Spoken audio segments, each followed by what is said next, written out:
YouTube, back again with another how to do it yourself video. Now, I'm not sure how to do this. I've never done it. When I seen this item drop, I looked at it and I was like, oh, that's pretty cool. But it's not practical during the summer. Some of you might know what I'm talking about. Some of you might not. Here are a few things I think I'm gonna need. A pair of scissors, sharp scissors. Brand new X-Acto knife blades. X-Acto knife. I don't know what I'm gonna need this for, but tape. You might need some tape. And a microfiber towel. I don't know if I'm gonna need all this, but if you wanna see what I'm about to do, keep watching. So tonight I was shooting a YouTube video that I'll be posting soon, but this one is for tonight. I'll be posting this one tonight. Like I said, I thought this item was pretty cool, but it wasn't practical to wear in the summer. It was a cool winter idea. And I was down at Top Shelf, downtown Salt Lake, and I seen they had a few of these. I was like, man, the first time I seen that, I was like, I want to go ahead and remove this. I would love to have a box logo, new era hat, just the hat. Now I get it, some of you like the wool earmuffs. It's a cool hat, I'm not gonna lie, it's pretty dope. But I can't wear this to a movie, I can't wear it, you know, it's just not practical to wear all the time. So I thought to myself, well, this is gonna be a how to do it yourself video because I'm gonna make me a new era box logo baseball cap. So I picked it up from Top Shelf, shout out to Top Shelf, and now here I am. So I'm gonna go ahead and just start chopping away. You know, I looked at it and thought to myself, well, if I unstitch it on the inside, just cut all the stitching, then all the stitching out here is gonna fall off. Thought to myself, well, I could just go ahead and re-sew that with my sewing machine. But then I thought, well, they're stitching all the way in front of the cap. My sewing machine can't sew that. I'm almost positive it can't sew that. So I thought, well, how am I gonna do this without taking out the seams? And I thought, well, the only way I could actually do this is just to do it. So I'm gonna go ahead and cut into this, show you guys how I did it, and hopefully it turns out good, because it's a dope hat. So I'm gonna go ahead and get ready. I'll be right back. I'll show you guys how to do it. All right, I'm back. Let's get to it. Now, while I was away, getting everything prepared, I thought to myself, I can't see the stitching. Can't see it. There's too much hair.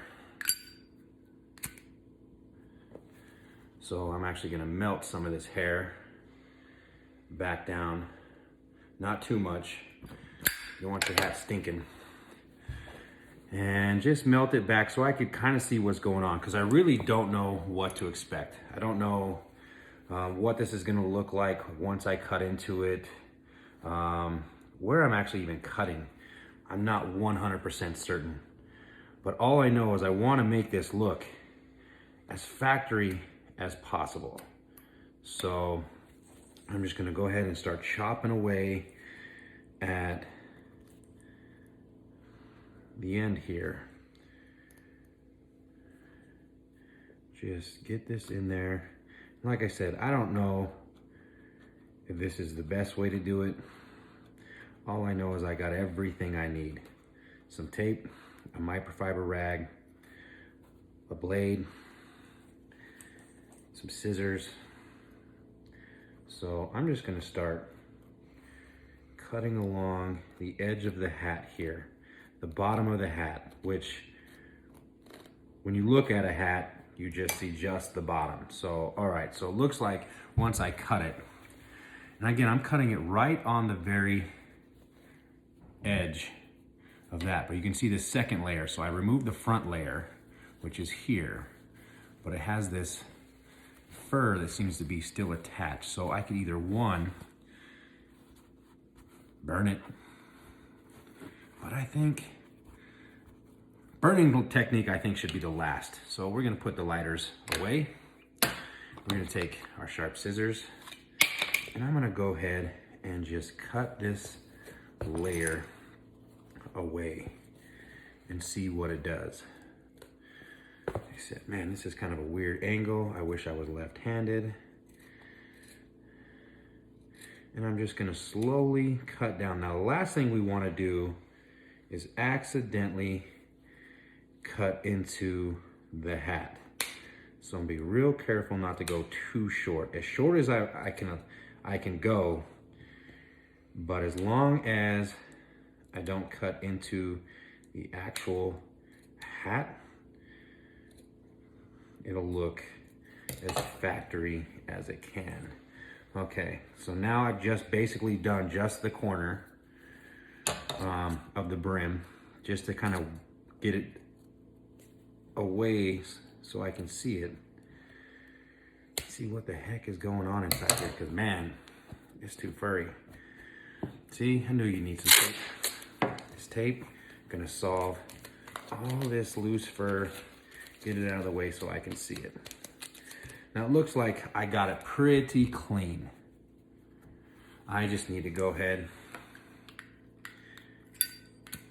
and burn these edges. One, this is gonna stop it from fraying. Two, it's gonna get it so there's no fray so you can't see anything. But man, look how good that's gonna come out. So I'm gonna go ahead and just keep cutting away. And again, I'm just taking the edge where the brim is, see it right here? The bottom of the hat, where your bottom of your normal hat is. Just take it and use it as a guideline. Nice and slow, no reason to rush this. Because again, once you nick this side of the hat, it's either gonna come unfrayed. I mean, I can think of half a dozen things that are gonna go bad if you nick that. I mean, it's gonna look like crap, first of all. And my thing is here is, look guys, I get it. This hat is a cool hat. The way it came, but I'm not the guy that can pull that off. Okay, I can't pull off crazy earmuffs. You know, it just has never been me. But man, you know, once you get that away, it looks just up. And there's gonna be a few hairs that I'm gonna have to clean up, you know, once I get the rest of the mullet out of the way. So I'm gonna go ahead and keep cutting. I'm gonna come back and show you guys how far along I am, and if I have run into any problems, I'll let you guys know not to do this. But I think it's gonna be a good success. I think the hat's gonna look good. I can't tell if it's black or blue. They've been telling me that it's navy. Someone said it's black. I can't tell, but yeah, I think it's gonna be a super dope hat when I'm done. So I'll keep working at this and I'll be back. Part 2, removed. It's actually still usable, to be honest. I could probably put some buttons in here and make some buttons on the hat and still make it attachable. So I'm guessing the first part is done. So the second part, of course, to this is just gonna be trimming all this excess material and getting it as flush to the hat as you can get without cutting the hat.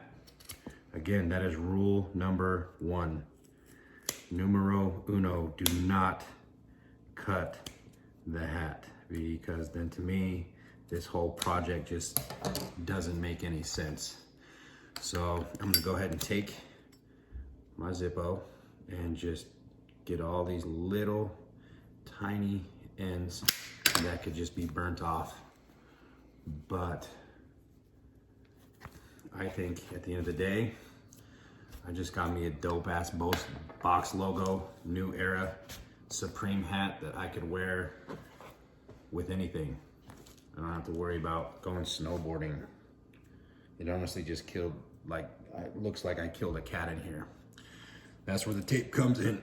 So I'm gonna go ahead and keep trimming this away and try not to have to burn too much more, and I will be back. All right, I am back. So I don't know who thought this would be a good idea, but it was not a good idea. Didn't turn out so well. Just kidding. Turned out perfect. Perfect.